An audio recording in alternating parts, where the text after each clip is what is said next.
और सूत्रों ने दावा किया है कि जैसे ही मंडी से कंगना रनौत के चुनाव लड़ने पर मुहर लगी, कांग्रेस नेता प्रतिभा सिंह ने भी अपना फैसला बदलने पर विचार करना शुरू कर दिया है। खबर यह है कि प्रतिभा सिंह ने अंदर खाने की बात आला कमान तक पहुंचा दी है कि अगर पार्टी चाहेगी तो वो कंगना रनौत के खिलाफ चुनाव लड़ने के लिए पूरी तरह तैयार है।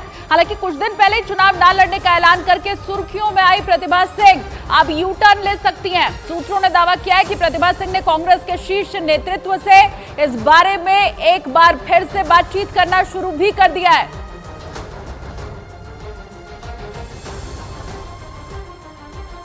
कि ये सिर्फ अटकलें हैं, वो भी इसलिए क्योंकि पिछले कुछ दिनों से मंडी लोकसभा सीट को लेकर कांग्रेस में जमकर खींचतान नजर आई। ये सीट 2021 में कांग्रेस ने उपचुनाव में जीती थी। तब हिमाचल कांग्रेस के प्रदेश अध्यक्ष और पूर्व सीएम वीरभद्र सिंह की पत्नी प्रतिभा सिंह ने ही यहां से चुनाव जीता था। और बीजेपी के कंगना रनौत को प्रत्याशी बनाने के बाद सबकी निगाहें एक बार फिर प्रतिभा सिंह की तरफ ही घूम गईं, क्योंकि एक तो वो वहां से मौजूदा सांसद है, दूसरा ये कि कंगना रनौत को प्रत्याशी बनाए जाने के बाद ये चर्चा तेज हो गई कि वहां मुकाबला 2 महिला प्रत्याशियों में हो सकता है। सेलिब्रिटी है, बट एकदम से राजनीति में आकर कैसी भूमिका निभाती है वो देखने वाली बात है। हालांकि कुछ दिन पहले ही मंडी से मौजूदा सांसद प्रतिभा सिंह ने चुनाव लड़ने से मना कर दिया था। एक एमपी फंड बांटने से कोई इलेक्शन नहीं जीता जा सकता। हमारा वर्कर थोड़ा निराश बैठा है। प्रतिभा सिंह ने यह आरोप लगाया था कि उन्होंने चुनाव न लड़ने का फैसला राज्य के मुख्यमंत्री सुखविंदर सिंह सुक्खू की वजह से लिया। उनके मुताबिक सीएम सुक्खू ने उनसे जारी मनमुटाव की वजह से न तो मंडी के कार्यकर्ताओं पर ध्यान दिया और न ही चुनाव से जुड़ी कोई तैयारियां की। इस दौरान वो ये कहने से भी नहीं चूकी कि इस बार मंडी से कांग्रेस का जीतना बेहद मुश्किल होगा। मतलब कांग्रेस खुद भी ये मान रही है कि इस बार उसके लिए अपने गढ़ यानी मंडी लोकसभा सीट को बचाना किसी चुनौती से कम नहीं होने वाला। मंडी लोकसभा सीट सबसे पहले तब चर्चा में आई थी जब वहां से सांसद रहे पंडित सुखराम के ऊपर टेलीकॉम घोटाले के आरोप लगे थे। उस वक्त पर पंडित सुखराम नरसिम्हा राव सरकार में संचार मंत्री के पद पर थे और जब सीबीआई ने उनके घर पर रेड मारी थी तो वहां से कई सूटकेस भर के नोट मिले थे। जब वो सूटकेस खुलने शुरू हुए थे तो उनसे इतने नोट निकले थे जितने उससे पहले कभी किसी नेता के पास मिले नहीं थे। तब की कुछ मीडिया रिपोर्ट के मुताबिक पंडित सुखराम के घर से 50 और 100 के नोटों की इतनी गड्डियां मिली थी कि सीबीआई की टीम भी हैरान रह गई थी। अकेले उनके मंडी वाले बंगले से ही सीबीआई ने 1 करोड़ 16 लाख रुपए जब्त किए थे।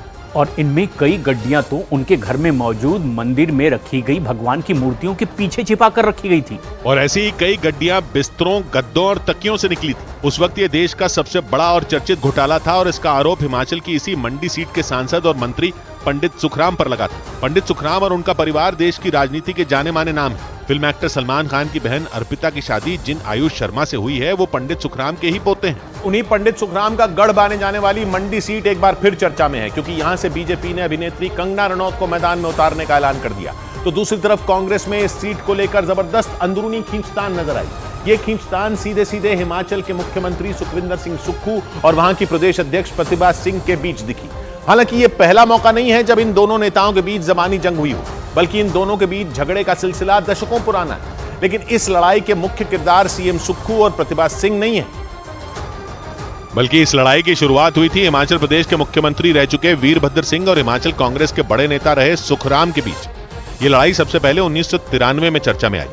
तब हिमाचल प्रदेश के विधानसभा चुनाव में कांग्रेस ने 68 में 52 सीटों पर जीत हासिल की। लेकिन जीत के बाद हिमाचल कांग्रेस के 2 धड़े हो गए। एक तरफ थे वीरभद्र सिंह जिन्हें राज्य का सीएम बनाना लगभग तय था, लेकिन तभी सुखराम ने जीते हुए 22 विधायकों को साथ लेकर सीएम बनने के लिए बगावत कर दी थी। हालांकि इसके बावजूद वीरभद्र सिंह ने हिमाचल में सरकार बनाई और मुख्यमंत्री की गद्दी भी संभाली और उनके खिलाफ मोर्चा खोलने वाले सुखराम को किनारे लगा दिया। लेकिन उन्हें इस बात का अंदाजा नहीं था कि जिस आग को उन्होंने अपने जीत के सिंहासन से पाट दिया वो अंदर ही अंदर सुलगती रहेगी।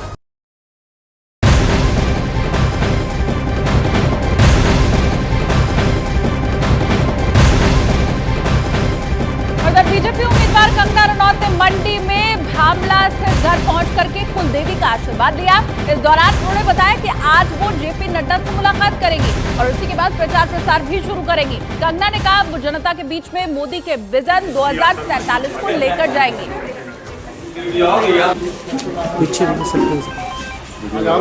तो हम सब जो है हमारे यशस्वी प्रधानमंत्री श्री नरेंद्र मोदी जी के ही विजन को हम फॉलो कर रहे हैं। हम एक तरह से उनकी सेना है और उनके पीछे पीछे चलेंगे। उनका विजन पूरा वो आई थिंक उस विजन के साथ ही वो पैदा हुए हैं।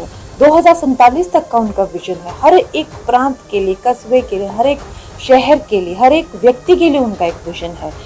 इतना वो एक देश के प्रति उनकी इतनी एकाग्रता और निष्ठा है, और जिस भाव से वो काम करते हैं, उनका जो मेगा विजन है, उनका जो प्लान है 47 तक का, उसमें हम एक हिस्सा बनेंगे।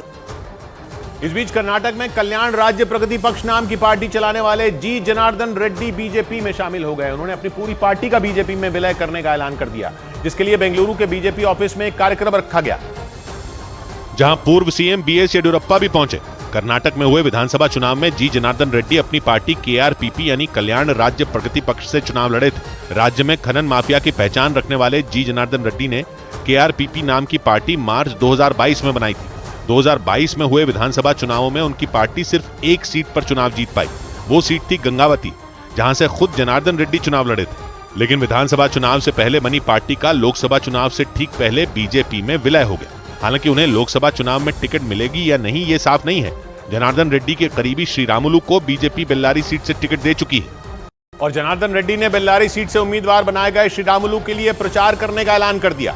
बेल्लारी सीट 1999 में देश की सबसे हाई प्रोफाइल सीटों में शामिल थी, और उसी चुनाव में पहली बार जी जनार्दन रेड्डी का नाम सुर्खियों में आया था, क्योंकि जी जनार्दन रेड्डी उस वक्त बीजेपी की दिवंगत नेता सुषमा स्वराज के लिए प्रचार कर रहे थे। बेल्लारी सीट हाई प्रोफाइल इसलिए थी क्योंकि वहां से सोनिया गांधी चुनाव मैदान में उतरी थी। सोनिया गांधी के सामने बीजेपी ने प्रखर वक्ता और तेज तर्रार नेता सुषमा स्वराज को उतारा था। उत्तर कर्नाटक में तगड़ी पैठ रखने वाले जी जनार्दन रेड्डी उस वक्त सुषमा स्वराज के लिए प्रचार कर रहे थे। कहा जाता है कि उत्तर भारत से चुनाव लड़ने कर्नाटक पहुंची सुषमा का चुनाव में सारा कामकाज रेड्डी बंधु ही देख रहे थे। 1999 में सोनिया गांधी पहली बार लोकसभा चुनाव लड़ रही थी। कांग्रेस ने उन्हें 2 सीटों से चुनाव लड़ाया था और दोनों ही सुरक्षित सीटें चुनी गई थी। पहली सीट थी यूपी की अमेठी, जो गांधी परिवार का गढ़ रही थी, और दूसरी सीट बनी कर्नाटक की बेल्लारी। सोनिया गांधी दोनों ही सीटों पर जीत गई थी, लेकिन जी जनार्दन रेड्डी का नाम सुर्खियों में आ गया था।